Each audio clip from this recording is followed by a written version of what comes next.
Hello, welcome to Gate Academy Plus. So today in power system, we are going to continue our discussion on the performance of transmission line.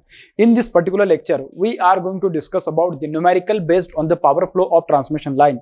So I have taken numerical number 1. देखिए उस question में उसने क्या बोला है, a 3-phase 200 kilometre 50 hertz transmission line has the following data. Transmission line का जो data दे रखा है वो इस तरीके से दे रखा है.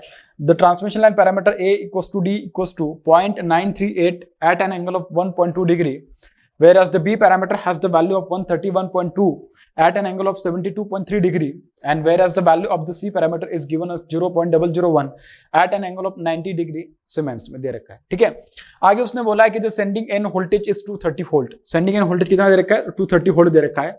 और उसने बोला है कि determine the receiving end voltage. क्या पूछा है? Receiving end voltage when the load is disconnected. जब लोड को डिस्कनेक्ट कर दोगे तो उस केस में कितना वोल्टेज आएगा रिसीविंग एंड पे. उसके बाद उसने बोला कि लाइन चार्जिंग करंट, लाइन की चार्जिंग करंट कितना आएगी.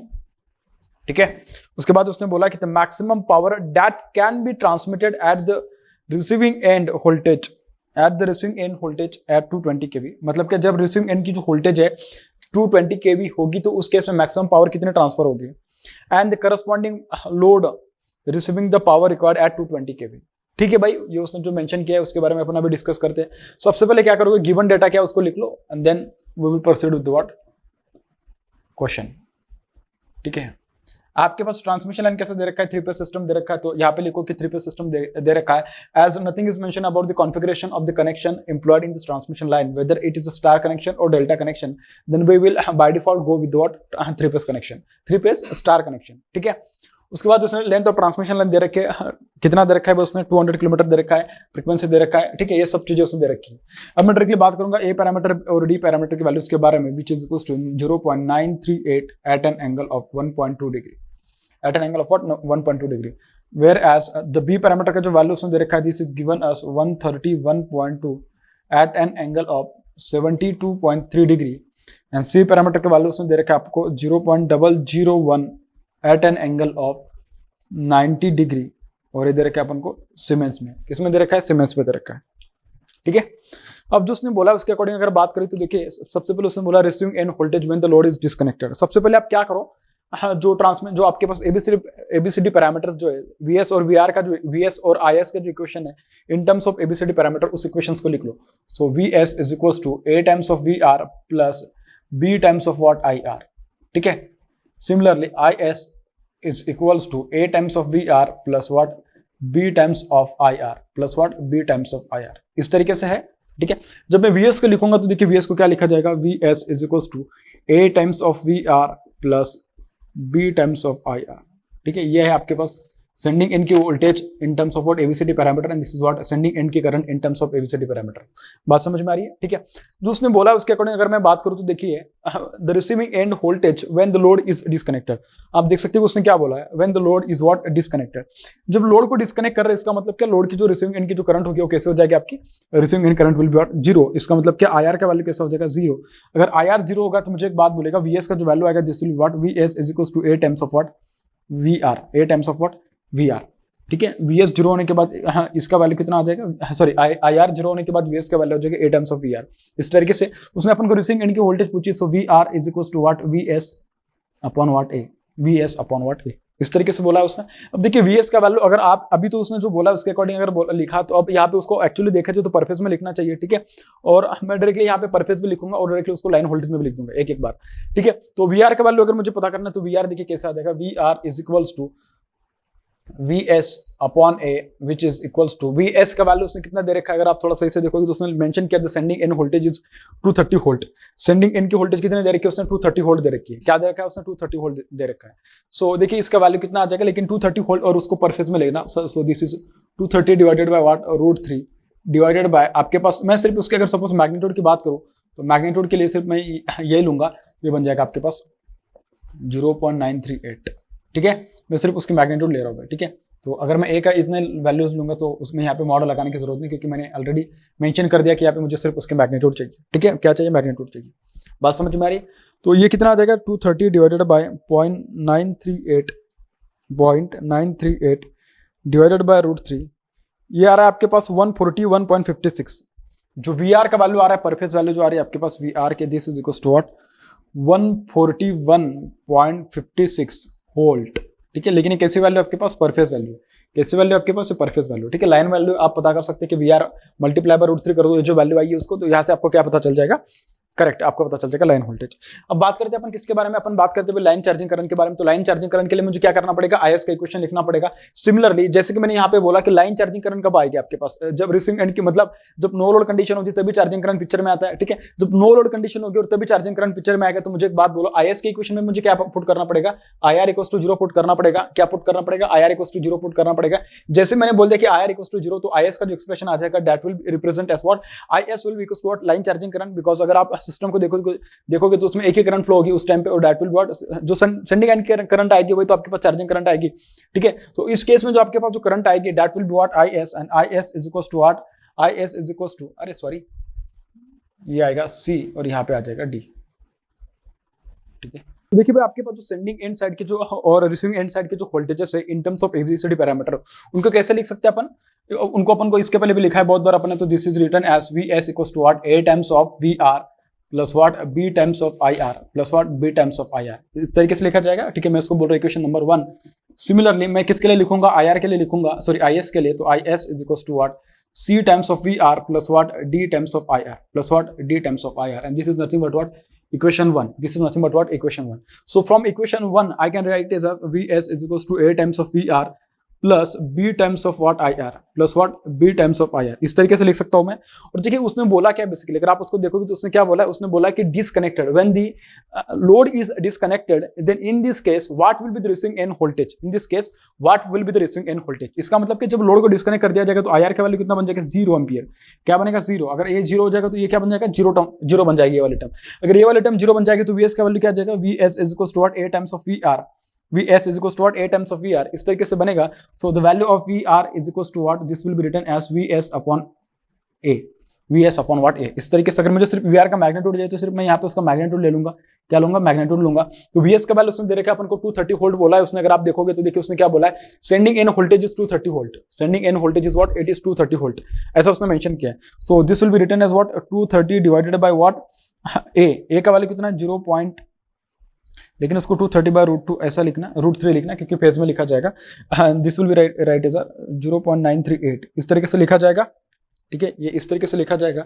सो the value of VR is going to be equals to what, VR is going to be equals to, अगर मैं देखूं तो ये किस तरीके से लिखा जाएगा, this will be written as 230 divided by √3 divided by 0.938, this is 141.56 volt, 141.56 volt. और उसने केवी में दिया है, किस में दिया है उसने 230 वोल्ट में दिया है, आई थिंक केवी में दिया होगा यार, केवी में दिया है, बिल्कुल सही, केवी में ही दिया होगा इसको, तो केवी में, ठीक है, उसको केवी में कर लीजिएगा क्योंकि ऑब्वियस है कि इतनी बड़ी ट्रांसमिशन लाइन है, एबीसीडी पैरामीटर्स की बात चलती है तो केवी में दिया होगा ना। तो so this will be written as what, in kV. सो ये आ जाएगा आपके पास VR का वैल्यू, ये क्या आ जाएगा आपके पास, VR का वैल्यू, ठीक है। अब बात करते हैं, उसने जो बोला किसके बारे में बोला, उसने लाइन चार्जिंग करंट के बारे में बात कर रहा है। लाइन चार्जिंग करंट कब आती है पिक्चर में, नो लोड पे ही आती है। इसका मतलब कि charging current will be what, it will be the supply sending end current will be what, charging current when the condition is what, no load.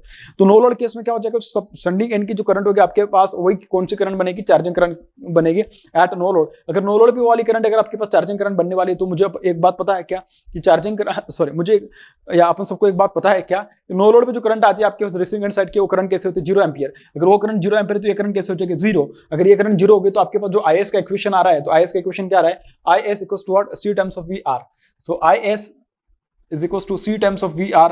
So this will be written as what, this will be written like this. So IS is equals to, C का value दे रखा है अपन को 0.001, क्या दे रखा है, 0.001 at an angle of 90 degree, at an angle of 90 degree multiply by VR का value अभी से रिसेंटली अपन ने पता किया, सो दिस इज 141.51 kV। इस तरीके से तो आप यहाँ से उसको पता कर सकते हो कि एक kV का है और ये क्या है आपके पास, अगर आप इसको लिखोगे तो ये क्या लिखा जाएगा, अगर आप उसको देखोगे तो देखिए ये कैंसल और आपके पास ये K वाला term cancel. So this will become what, 141.51 ampere इतनी करंट आएगी। मैं उसका एंगल नहीं लिख रहा हूँ, ठीक है, डायरेक्टली आप उसको लिख सकते हो, और लिखना होगा आपको एंगल तो आप लिख सकते हो, कोई जरूरत नहीं उसकी, ठीक है, ऐसे भी लिखा जाएगा, कोई ये नहीं है।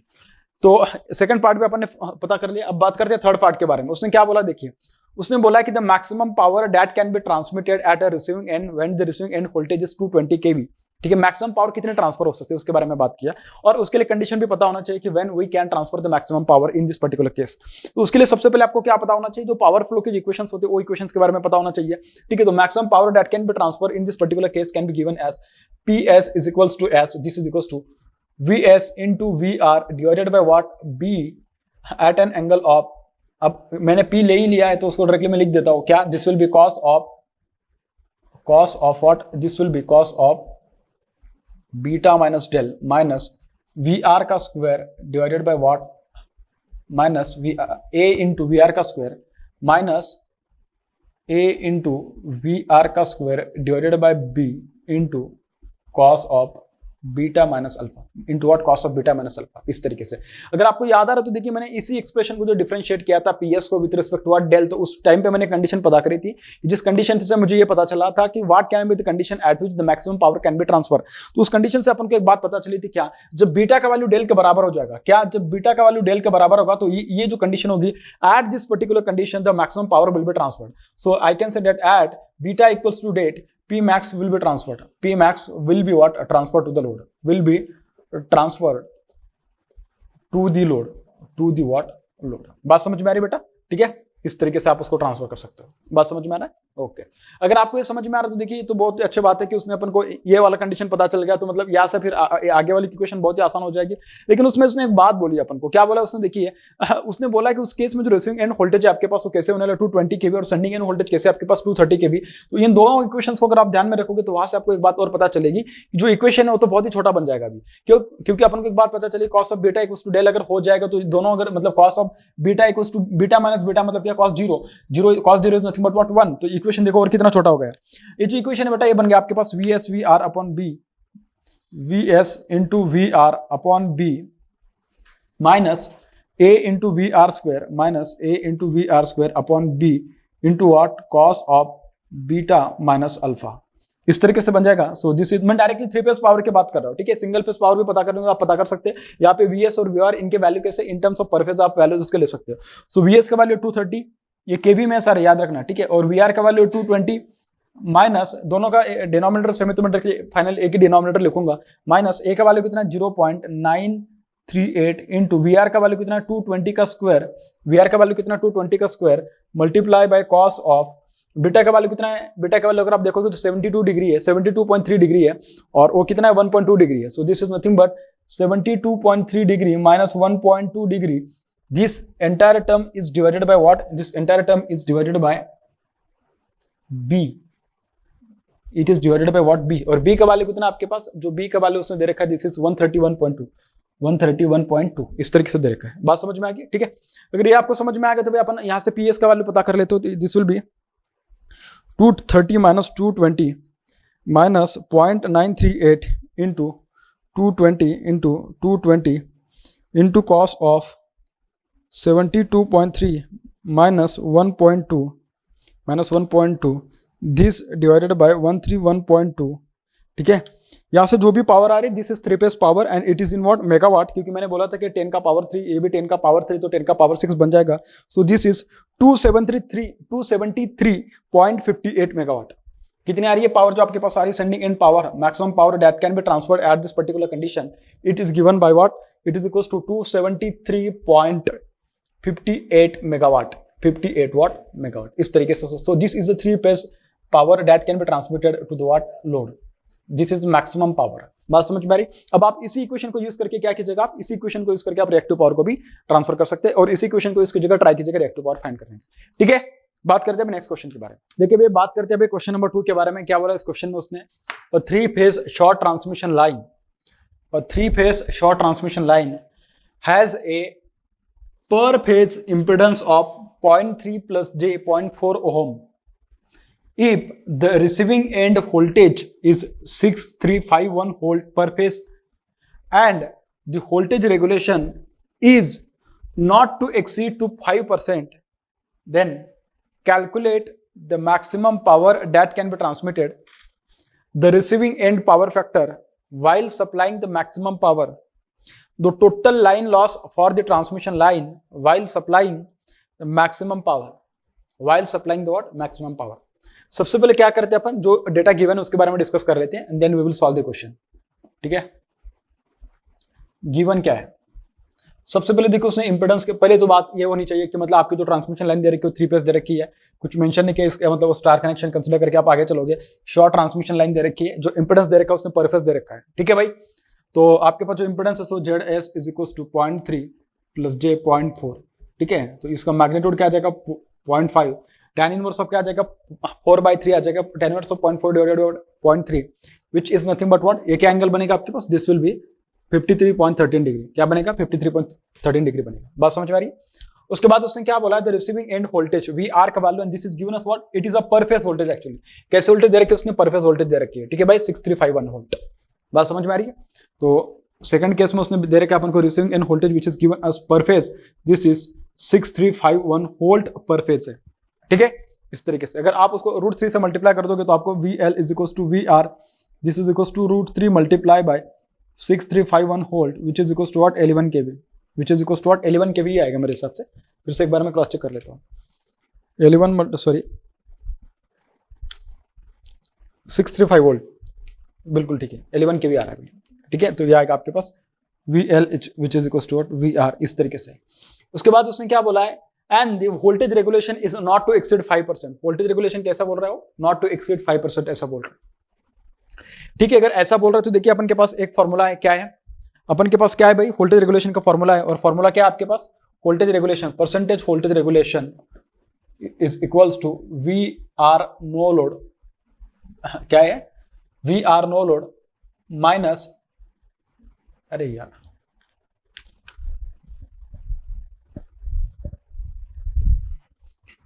VR no load minus VR divided by what, VR full load. मतलब वो ठीक है, वही rated voltage, VR no load minus VR rated divided by what, VR।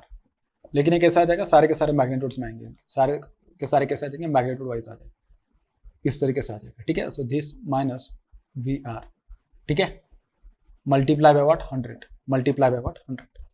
ठीक है, इस तरीके से। तो क्या दे रखा है, 5% दे रखा है, नॉट टू एक्सीड 5% ना।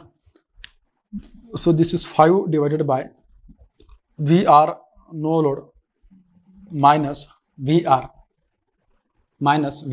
6351 divided by, ये कितना है आपके पास 6351 multiply by what 100, multiply by what 100.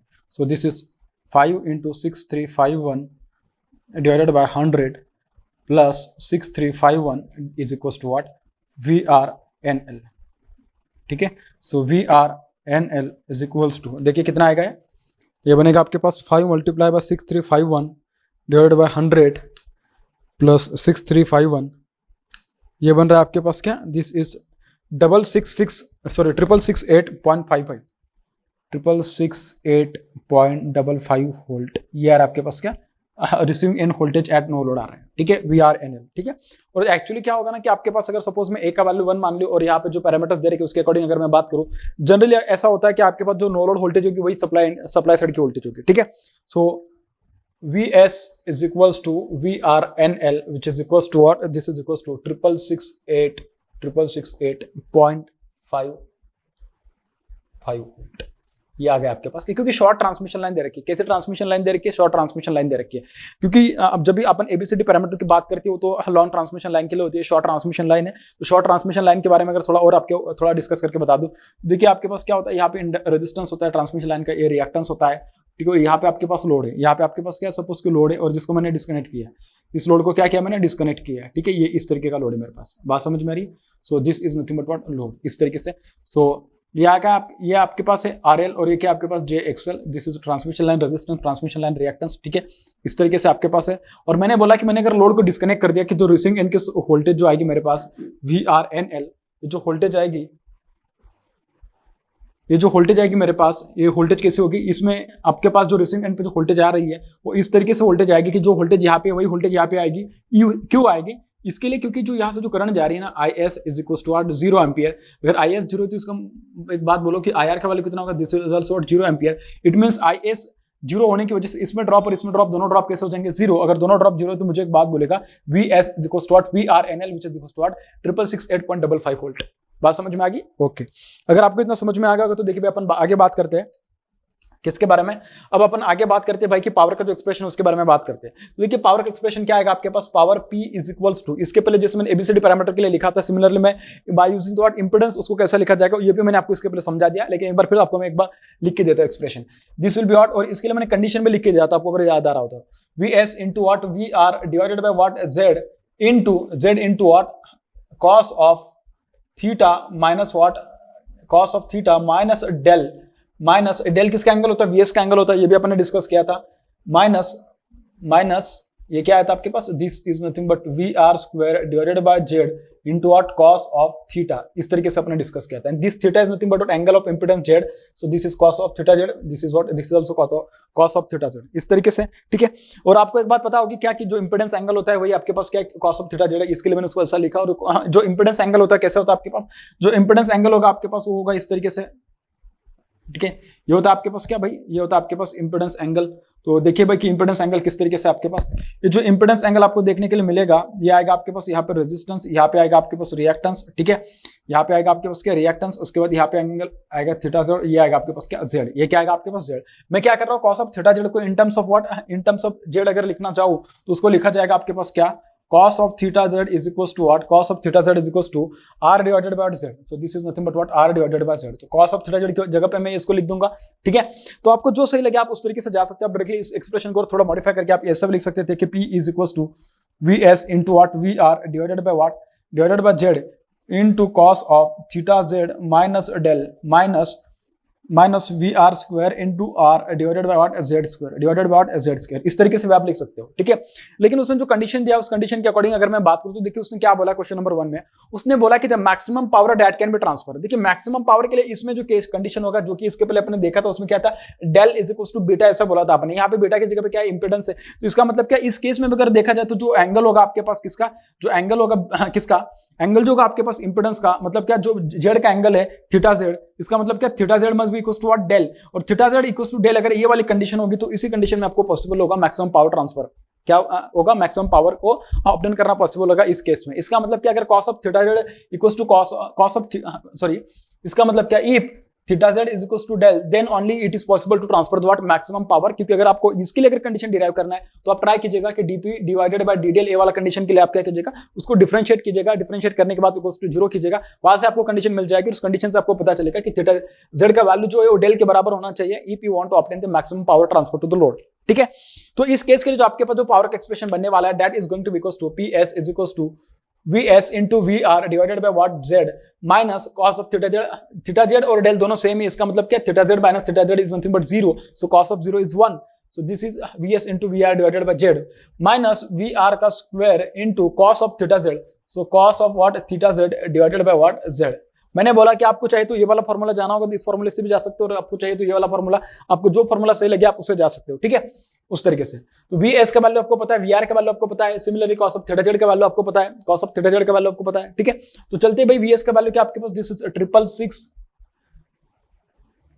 668.5 multiply by VR का वैल्यू अपन को पता है 6351 माइनस VR स्क्वायर 6351 होल, इसका square multiply by cos of theta Z का जो एंगल है basically it is 53.13 degree, cos of 53.13 is nothing but 0.6, so this will be written as what, it will be written as 0.6 divided by z। तो z का value कितना आ जाएगा, वहां पे अपने पता किया था कि z is equal to 0.3 plus 0.4, 0.3 plus j 0.4, so it is given by what 0.5।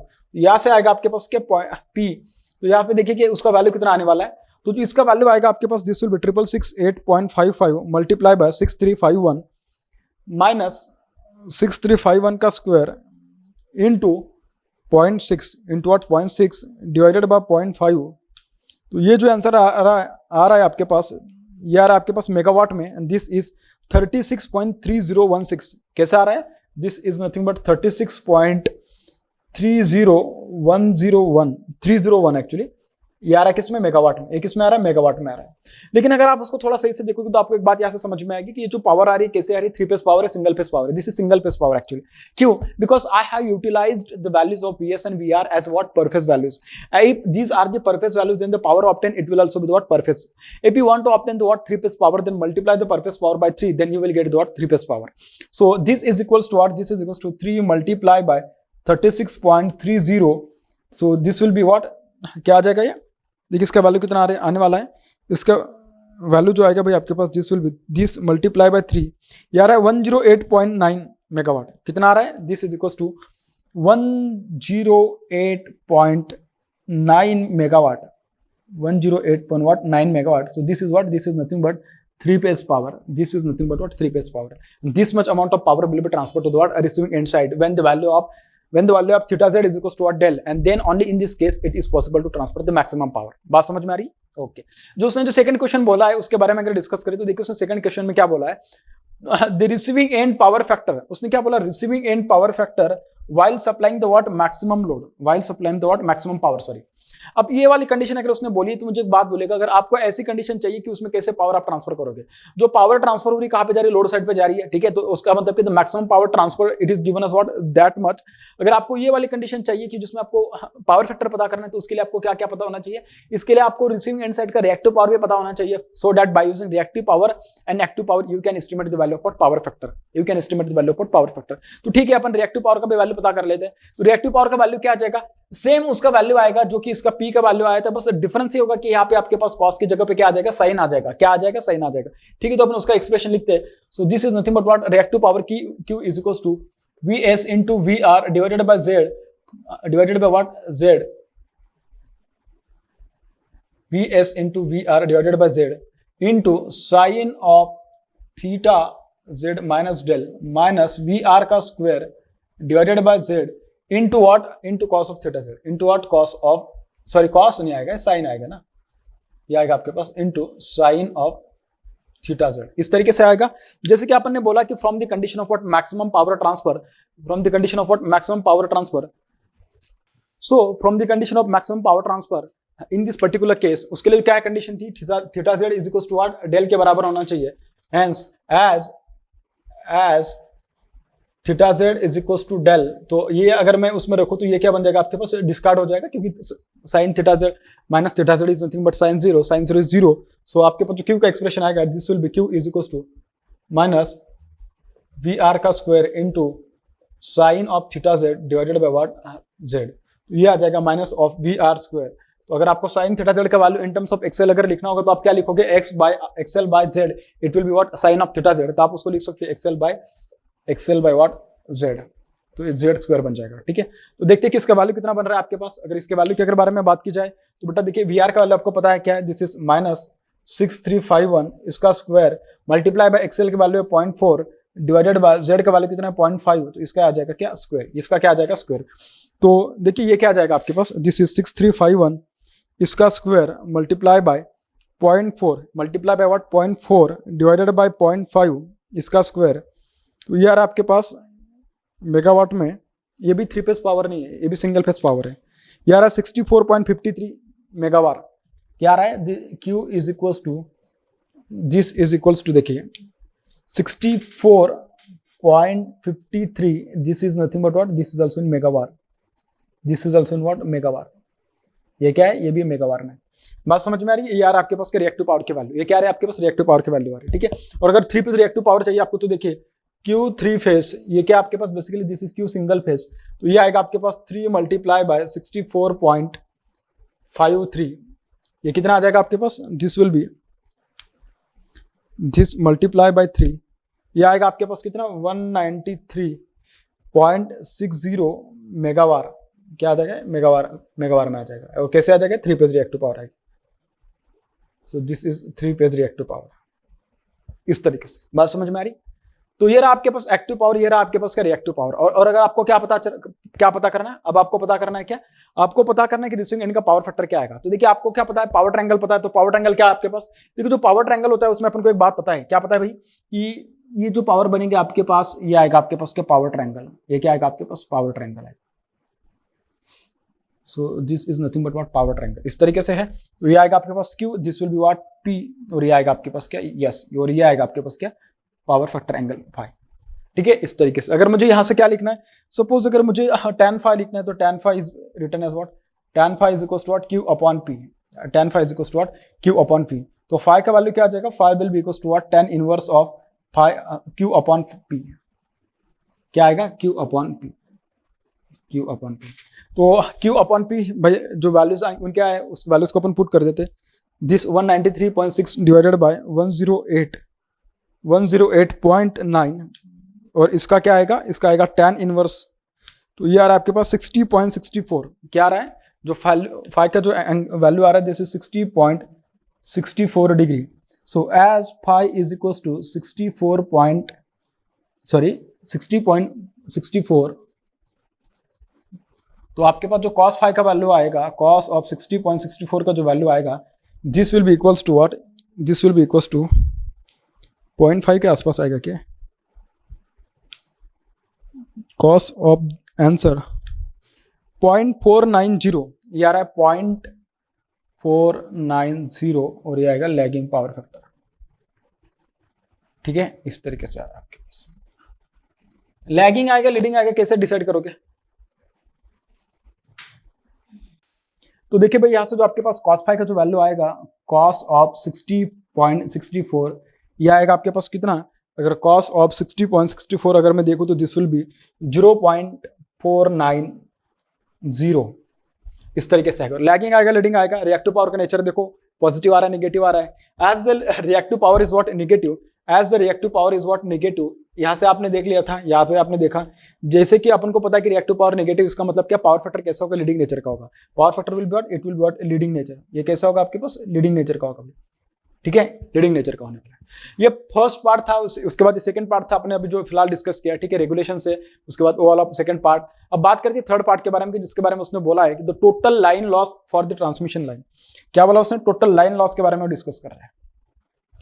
Total line loss कैसे पता करेंगे, आपके पास टोटल पावर है, वहां से आप क्या पता कर लो, करंट पता कर लो, 3 times of I² into R, आपको क्या पता चल जाएगा, पावर पता चल जाएगी, सॉरी लाइन लॉसेस पता चल जाएंगे। तो आपको देखिए एक बात पता क्या, P3 phase is equal to what, 108.9 megawatt. ठीक है, ये पावर अपन के पास। तो देखते हैं कि यहां से देखिए क्या क्या अपन को पता चलेगी। So this is 108.9 multiply by 10 का power 6 is equal to √3 into receiving end side के वोल्टेज कितने आपके पास, अपन को पता है कि 6351 है, इसका मतलब कि 11 kV। So this is 11 into 10 का power 3 multiply by line, receiving end की करंट, लाइन करंट में बता कर रहा हूँ, दिस इज व्हाट IL। ठीक है, IL और I फेज दोनों तो सेम होते हैं इनकेस ऑफ स्टार कनेक्शन, और कुछ मेंशन है इसका मतलब स्टार कनेक्शन ही लेके चलना पड़ेगा। So this is IL multiply by cos phi, अपने अभी जो रिसेंटली डिस्कस किया, दिस इज 0.49। तो यहाँ से जो आपके पास IL का वैल्यू आने वाला है, तो देखते हैं कि IL का वैल्यू कितना है आपके पास। तो देखते हैं कि भाई IL का वैल्यू कितना है। तो this is 108.9 multiply bye 1000, 108.9 multiply bye 1000 divided by 11 into 0.49 multiply by √3, ये यार आपके पास 11.664 किलो एम्पियर। ठीक है, ये यार आपके पास क्या, लाइन करंट या receiving end current you can say. ठीक है, ये यार आपके पास 11.664 किलो एम्पियर करंट। बात समझ में आ रही। अब उसने जो अपन को पूछा उसके बारे में डिस्कस करते हैं। उसने बोला कि अपन के पास टोटल लाइन लॉसेस बोला।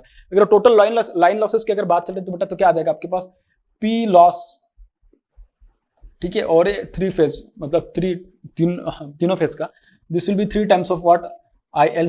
ठीक है, I पर फेज का square multiply by what R पर फेज, ये आएगा आपके पास 3 मल्टीप्लाई बाय 11.664 का स्क्वायर। ये किलो एम्पियर में, तो किलो का स्क्वायर मतलब क्या, मेगा हो जाएगा। तो ठीक है, तो ये बन जाएगा आपके पास 11.664 का square multiply by point of what 3। तो ये आएगा आपके पास क्या, ये आएगा आपके पास टोटल कॉपर लॉसेस। देखिए कि टोटल कॉपर लॉसेस कितने बन रहे हैं,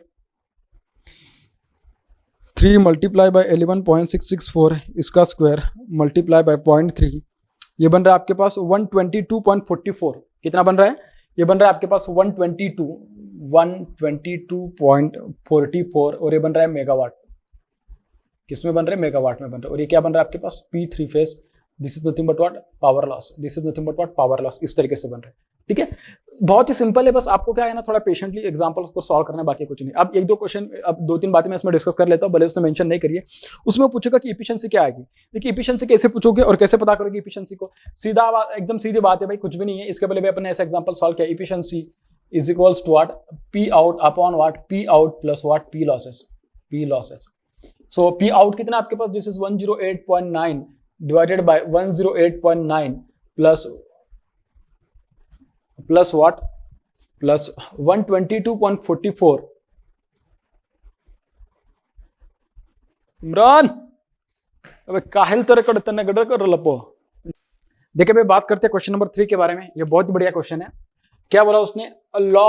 a long lossless transmission line has A unity power factor load at the receiving end, at the what? Receiving end, and AC voltage source at the sending end, and what? AC voltage source at the sending end. The parameters of the transmission line are: characteristics impedance ZC is given as 400 ohm, ठीक है। उसके बाद the propagation constant beta is given as 1.2 into 10 का power -3 radian per kilometer.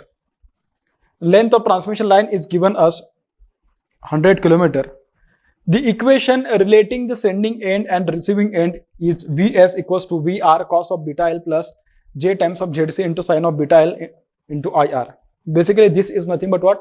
Sending end voltage equation exact form में जब long transmission line के equation लिखते हैं, तब एक लिखते हैं अप्रोक्सीमेट और दूसरा लिखते हैं एग्जैक्ट फॉर्म। तो ये एग्जैक्ट फॉर्म है। उसने बोला आगे कि calculate the maximum power that can be transferred to the unity power factor load. जो उसने बोला था वहां पे वही है। At the receiving end, if sending end voltage is given as 230 volt, if the sending end voltage is given as what? 230 volt, इस case में मैक्सिमम पावर कितना ट्रांसफर होगा ऐसा पूछ रहा है। Also find the receiving end voltage at maximum power condition. Also find the what? Receiving end voltage at the maximum power condition. ये बहुत ही बढ़िया क्वेश्चन है। देखते हैं कि इसमें क्या दिया है अपन को। पहले गिवन लिखते हैं अपन। सबसे पहले we will write the given equations, ठीक है। Long lossless transmission line has unity power factor load, ठीक है भाई। जो आपके पास कॉस ऑफ फायर दे रखा है लोड का power factor, it is given as unity, ठीक है।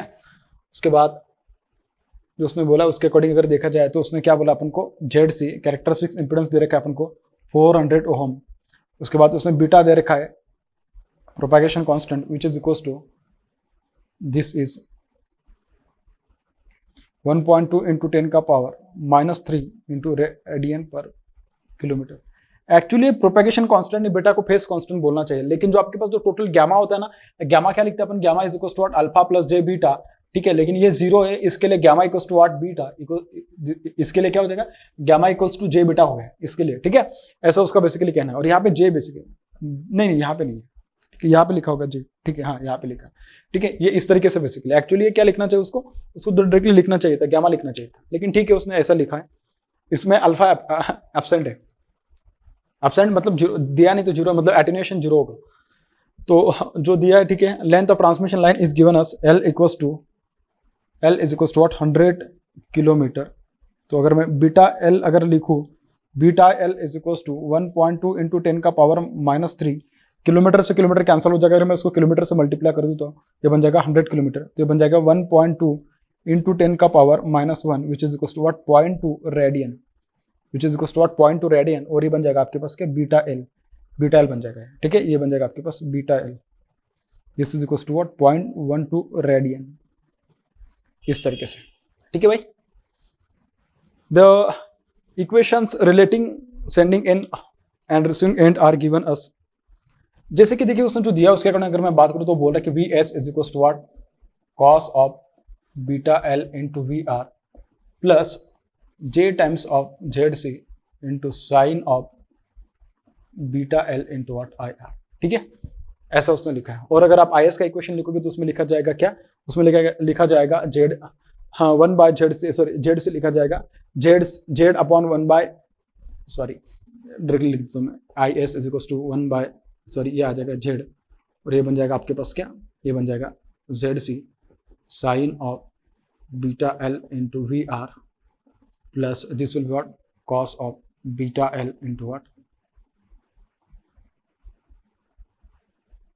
IR, इस तरीके से, ठीक है। तो इसको अगर अपन ABCD पैरामीटर के साथ अगर कंपेयर कर लेंगे तो देखिए क्या आ जाएगा? VS is equals to A VR plus B IR। Similarly, IS is equals to CVR plus D times of what? IR, ठीक है। तो यहाँ से अगर मैं दोनों को कंपेयर करूँ तो देखिए मुझे यहाँ से A का वैल्यू मिल जाएगा और B का वैल्यू मिल जाएगा। So A is equals to cos of beta L and B is equals to what? J into ZC sine of beta L, sine of what, beta L, इस तरीके से आ जाएगा। ठीक है भाई। तो अगर मुझे यहाँ से इसका वैल्यू पता करना होगा तो this will be written as what, this will be written as, this will be written as what, this will be written as cos of beta का वैल्यू। अगर मैं देखूं तो बीटा एल का वैल्यू कैसे दिया उसने, 0.12 रेडियन में दिया है, तो उसको आप जो सॉल्व करके तो रेडियन में सॉल्व करना, ठीक है, या डिग्री में सॉल्व करना। मैं उसको डिग्री में सॉल्व करूंगा, सो 180 बाई व्हाट, पाई, ये आ जाएगा मेरे पास क्या, cos of beta L. Similarly this will be written as what, J, हाँ डायरेक्टली मैं उसका, ठीक है, जेड, दिस इज 400 दिया है उसने characteristic impedance, Z C is given us what 400 multiply by sine of 0.12 multiply by 180 degree divided by what, pi, divided by what, pi. तो यहाँ से अपन को मिल जाएगा क्या मिलेगा, बीटा का वैल्यू मिल जाएगा। सबसे पहले अपन पता करते हैं 0.12 multiply by 180 divided by pi. तो जो इसका एंगल बन रहा है, actually this angle is given us 6.87 degree, इतना एंगल आ रहा है, ठीक है।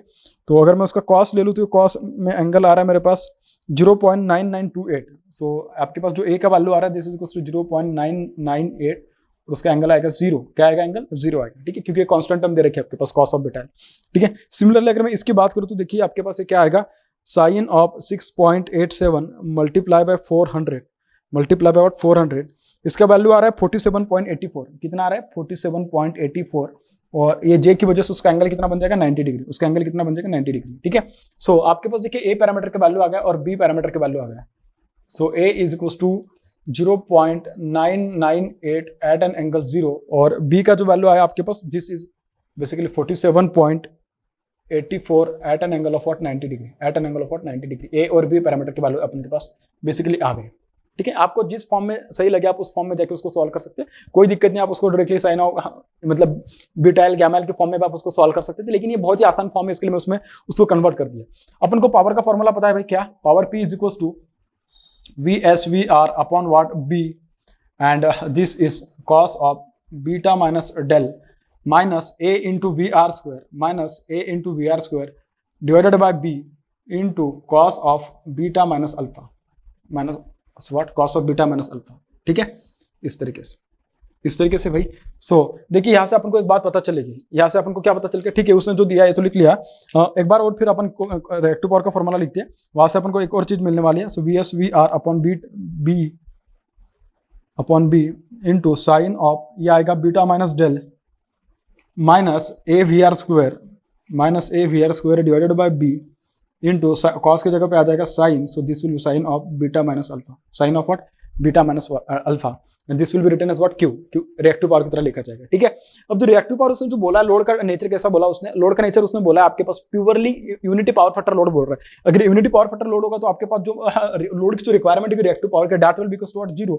अगर क्यू 0 होगा तो आप क्या कर सकते हैं, इन दोनों को क्या कर सकते हैं, इक्वेट कर सकते हैं, इन दोनों को क्या कर सकते हैं आप, इक्वेट कर सकते हैं। अगर आप इन दोनों को इक्वेट करोगे तो मुझे एक बात बोलो, ये बन जाएगा आपके पास Q is equal to VSVR upon B into sine of beta minus del minus AVR square divided by B into sine of beta minus alpha into what, sine of beta minus alpha, ठीक है, इस तरीके से आ जाएगा।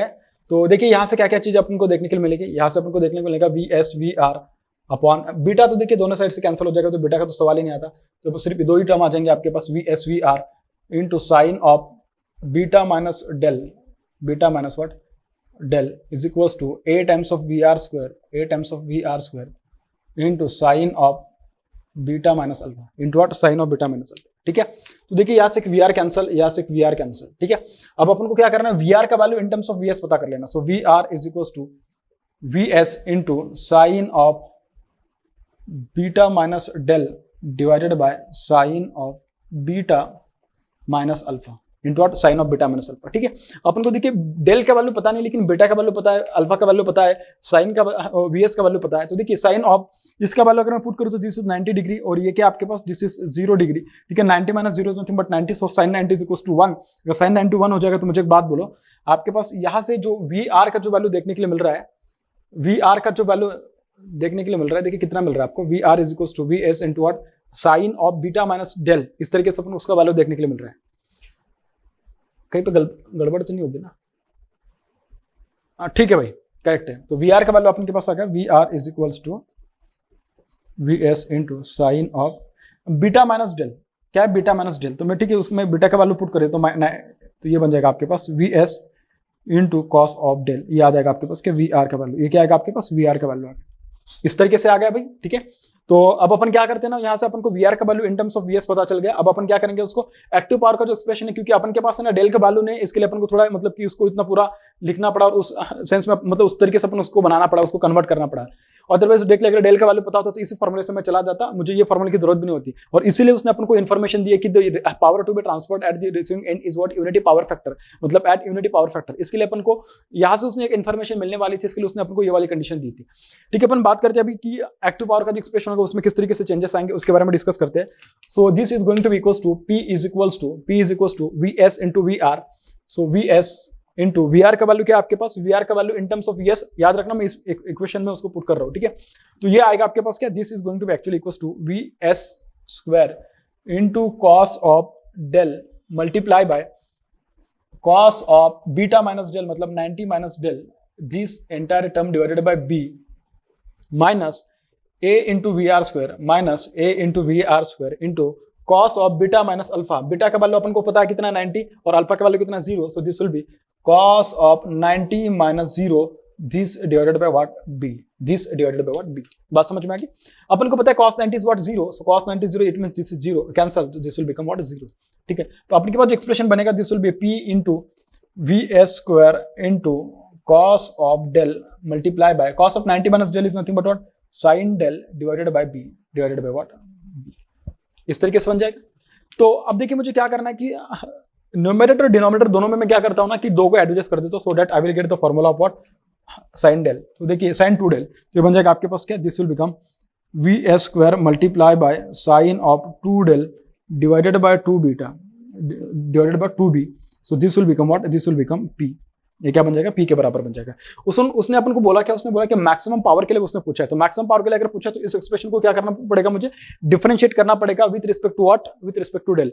तो अगर मुझे maximum power के लिए इसको अगर डिफरेंशिएट करना है तो this will become dp by d del is equals to this will become VS square multiply by cos of 2 del multiply by 2 divided by what 2 beta is equal to what 0। इस तरीके से आ जाएगा, ठीक है। अगर इस तरीके से आ रहा है तो देखिए यहाँ से ये वाला टर्म कैंसिल हो जाएगी बेटा, अगर ये वाली टर्म आपके पास कैंसिल हो जाएगी, ये तो पूरी की पूरी टर्म इधर चली जाएगी, तो आपके पास क्या बचेगा, आपके पास बचेगा cos of 2 del equal to 0।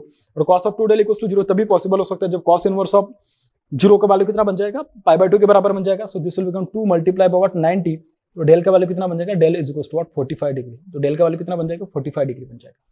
So the value of del which is required to transfer the maximum power to the what receiving end is equals to what 45 degree, ठीक है। अब पता करते हैं अपन क्या, अब अपन पता करते हैं कि मैक्सिमम पावर कितनी ट्रांसफर होगी, उसके बारे में डिस्कस करते हैं। और मैक्सिमम पावर ट्रांसफर का एक्सप्रेशन अपने पास यहाँ पे दिया है, ठीक है। मैक्सिमम पावर ट्रांसफर के लिए अपने पास एक्सप्रेशन दिया है, उसी एक्सप्रेशन में अपन क्या करते हैं ना, उसके वैल्यूज पुट कर देते हैं।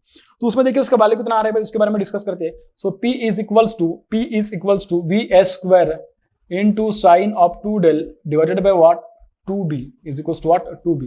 VS स्क्वायर का वैल्यू अपन को पता है, VS का वैल्यू बेसिकली उसने 230 kV दे रखा है। क्या बोला उसने, 230 kV बोला होगा। देखिए यहाँ पे उसने बोला है कि VS is equals to 230 kV। अगर अपन को VS का वैल्यू उसने दे रखा है 230 kV, तो देखिए उसका वैल्यू यहाँ पे कितना किस तरीके से आएगा। सो दिस विल बी 230 का square multiply by sin 2 del, del का value 45 degree, sin 2 into 45 is nothing but sin 90 is equals to what 1, this divided by 2 multiply by b का वैल्यू कितना है 47.84, कितना है 47.84 है, ठीक है। तो इसको अगर अपन सॉल्व करेंगे तो अपन को क्या पता चल जाएगा, power p। So power p is going to be equals to basically ये आएगा आपके पास 230, याद रखना kV में, तो आंसर जो आएगा मेगावाट में आएगा।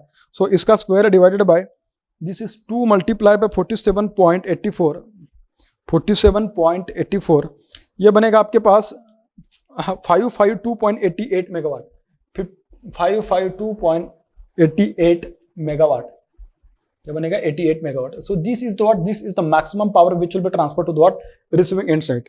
और अगर इसके साथ उसने मुझे पूछा कि रिसीविंग एंड वोल्टेज को भी बताकर बता दो भाई, मतलब रिसीविंग एंड वोल्टेज भी उसने पूछा है। अब रिसीविंग एंड वोल्टेज क्या ही बड़ी बात रहेगी यार, VR इक्वल्स टू VS दिया है, डेल का वैल्यू अपन को पता चल गया। तो इसी केस में जो आपके पास VR का वैल्यू आएगा that will be equals to what VR is equals to 230 multiply by cos of 45 degree. So this is equals to what VR के बराबर आएगा। अब देखो ये जो VR दे रखा है उसने कैसा दे रखा है, कुछ मेंशन नहीं किया। Actually this is given us what, it is a line voltage है, ठीक है। तो यहाँ पे आपके पास जो पावर आ रही है, पावर कैसे आ रही है आपके पास, 3 फेज पावर है। कैसे पावर आ रही है, 3 फेज पावर है। इसके लिए क्योंकि मैंने यहाँ पे जो वोल्टेज यूज किया, कैसे यूज कर रखी है, लाइन वोल्टेज यूज किया है। ये बात याद रखना आप लोग, अदरवाइज देखिए सॉल्व कर दोगे लास्ट में लिखोगे सर ये पावर कौन से सिंगल फेज से 3 फेज है। तो जहाँ पे आप कौन सा वोल्टेज यूज करो उसके अकॉर्डिंग आपको पता चल जाएगा। अगर आप लाइन वोल्टेज यूज करो तो आपके पास पावर आएगी 3 फेज, और अगर आप उसमें पर फेज वोल्टेज यूज करें तो उसमें पावर आएगा आपके पास सिंगल फेज, ठीक है। तो यहाँ से अगर उसका वैल्यू पता करूँ तो ये आ जाएगा 230 मल्टीप्लाई बाय cos ऑफ 45। तो इसका वैल्यू आ रहा है आपके पास 162.63 kV। कितना आ रहा है, this is 162.63 kV and this is nothing but what, this is nothing but the receiving end side voltage. This is nothing but what, it is a receiving end side voltage. तो आपके पास जो receiving end की जो voltage आ रही है बेटा, ये आपके पास कितनी आ रही है, दिस इज 162.63 वोल्टेज। यहाँ पे मैं लिख देता हूँ VR is equals to 162.63 kV. This is what, this is the line voltage of the what, receiving end. So this was all discussion about the what, question number 3. Now we will discuss question number 4.